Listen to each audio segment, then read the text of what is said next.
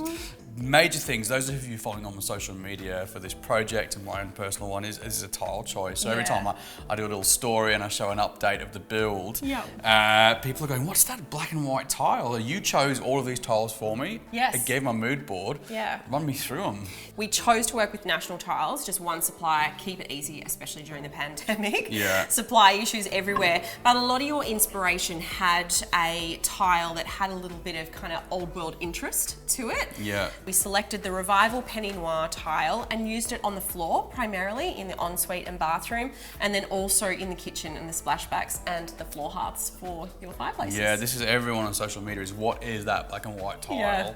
That is it, and it does look magnificent. These are also really beautiful. Now, Aren't they? Maceo or Macia or Marzia. That's the Blanco matte, again from National Tiles, and they've got like a handmade texture. Well, they are handmade. Well, yeah, they are handmade. These ones are actually made in Spain. We went for the matte finish because we didn't want to throw too much light around in those bathroom spaces. Having a white tile already on all 4 walls was going to give you enough light and bright in there. Yeah. And pairing it, I think, with the Revival tile on the floor kind of gave it that edge. It's such a combo, isn't it? Yeah. It's such a combo. Yeah. And then, of course, the absolute hero of the entire house. And I can't stop looking at it. So you... a friend of mine, Saha, suggested a travertine of some sort in here, and you ran with that, and you chose this as an oyster grey travertine tile. Yep.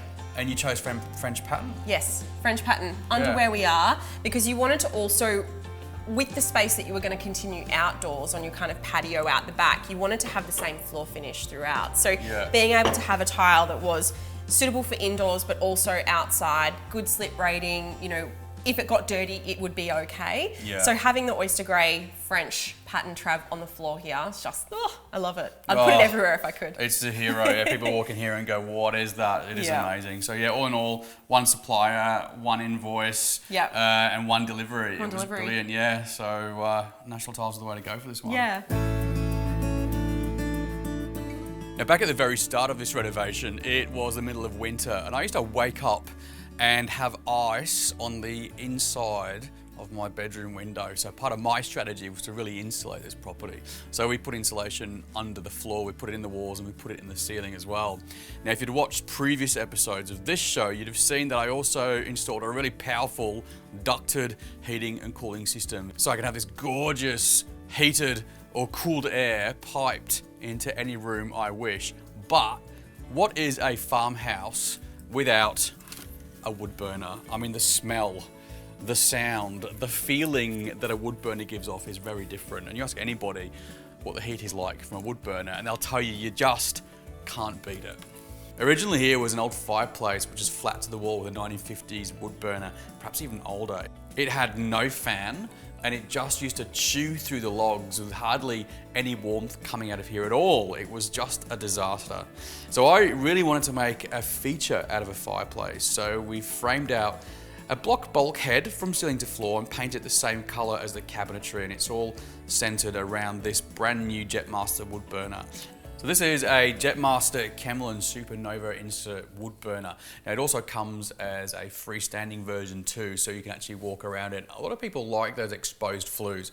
For me, I wanted something that was going to be integrated, and Dani suggested actually having this bulkhead here from floor to ceiling, and I really love it. So this is a beautiful fire. It heats up to 220 square meters, which is massive, and especially for me here with these big open spaces, I needed something that was going to heat this house.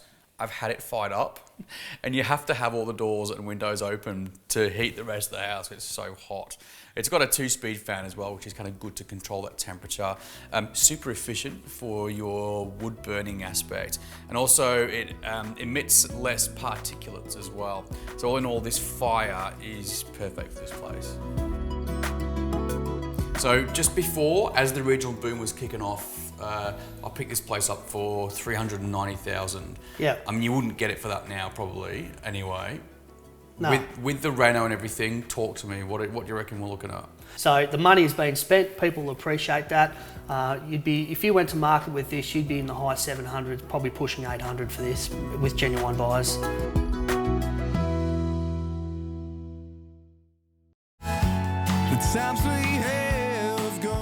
When I was a kid, I grew up in England, and you know, we did it tough. Mum was poor.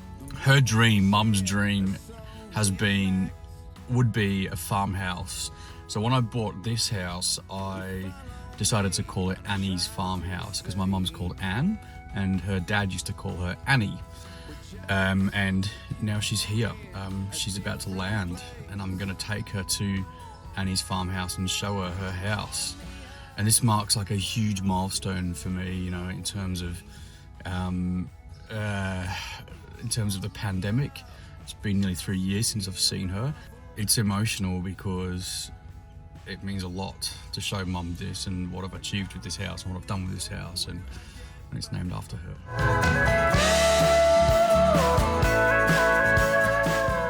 What an amazing journey this has been.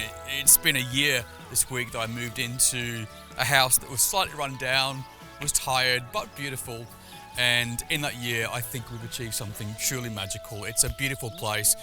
Well, that's it. If you'd like to follow the progress of this house and myself, you can find us both on Facebook and Instagram. Until then, take care. We'll see you next time. Bye-bye.